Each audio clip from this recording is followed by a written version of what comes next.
அஸ்ஸலாமு அலைக்கும். Hi hello everyone. இன்றைக்கி நம்ம பார்க்க போகிறது எக்லெஸ் பட்டர் கேக் எப்படி பண்ணலான்னு பார்க்கலாமா? வாங்க, லெட்ஸ் கோ. இங்கே நான் 100 grams ஆஃப் பட்டர் எடுத்திருக்கேன். அதை நான் ஓவனில் வச்சு மெல்ட் பண்ணிக்கிட்டேன். உங்கள் வீட்டில் ஓவன் இல்லைன்னா கூட பிரச்சனை இல்லை, நீங்கள் டபுள் பாய்லர் மெத்தட் யூஸ் பண்ணி நீங்கள் மெல்ட் பண்ணிக்கலாம். மெல்ட்டான பட்டரை ஒரு பவுலுக்கு மாற்றி அது கூட நான் 3/4 கப்பு சுகர் ஆட் பண்ணிக்கிட்டேன். ஆட் பண்ணி கைவிடாமல் அதை பீட் பண்ணிக்கிறேங்க விஸ்கரை யூஸ் பண்ணி. அது நல்லா திக்கான கன்சிஸ்டன்சிக்கு வந்ததுக்கப்புறம் few drops of pineapple essence, அது ஆப்ஷனல் தான், உங்களுக்கு பிடிச்சா நீங்கள் ஆட் பண்ணிக்கலாம், இல்லைனா ஸ்கிப் கூட பண்ணிக்கலாம். அது கூட 20 grams of custard powder add பண்ணிக்கிறேங்க. அது உங்கள் கேக்குக்கு நல்ல ஃப்ளேவர் கொடுக்கும். அது கூட நான் 1/2 கப் தயிர் சேர்த்துக்கிட்டு நல்லா விஸ்கரை வச்சு பீட் பண்ணிக்கிறேங்க. எல்லாம் மிக்ஸ் ஆனதுக்கப்புறம் 1.25 கப் மைதா அப்படின்னா 210 கிராம் மைதா. இங்கே நான் மைதாவை சலிச்சு எடுத்துக்கிட்டேன், நீங்களும் சலிச்சு எடுத்துக்கிறீங்க. அது கூட நான் 1 டீஸ்பூன் அளவுக்கு பேக்கிங் பவுடரும் அது கூட 1 டீஸ்பூன் அளவுக்கு பேக்கிங் சோடா ஆட் பண்ணிக்கிறீங்க. அது கூட நீங்கள் பிஞ்ச் ஆஃப் சால்ட்டை ஆட் பண்ணிக்கிறீங்க.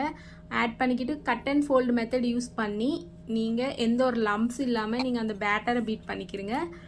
கட் அண்ட் ஃபோல்டு யூஸ் பண்ணுறதுனால உங்களுக்கு எந்த ஒரு கட்டி முட்டியும் இல்லாமல் சாஃப்ட் பேட்டர் உங்களுக்கு கிடைக்கும்.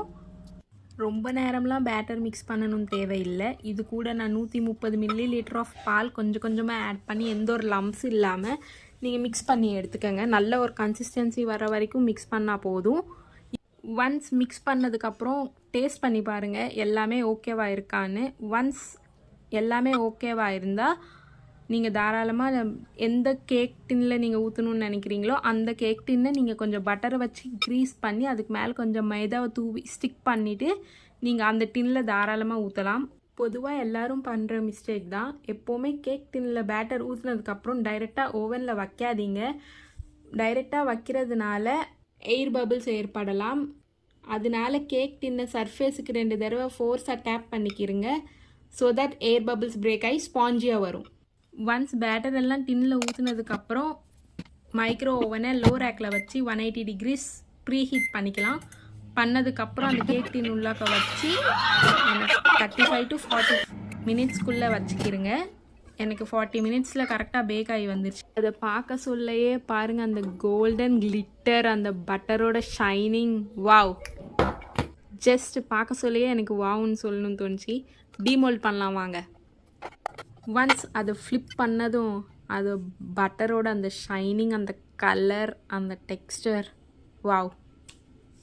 இதை பார்க்க சொல்லையே I can't able to stop my cravings. Okay, let's cut and eat. Yummy! Try பண்ணி பாருங்கள். நீங்களும் உங்கள் வீட்டில் ட்ரை பண்ணி பார்த்து எனக்கு கமெண்ட் பண்ணுங்கள் எப்படி இருக்குன்னு. தேங்க்யூ ஃபார் வாட்சிங். இன்ஷா அல்லாஹ் நெக்ஸ்ட் வீடியோவில் பார்க்கலாம்.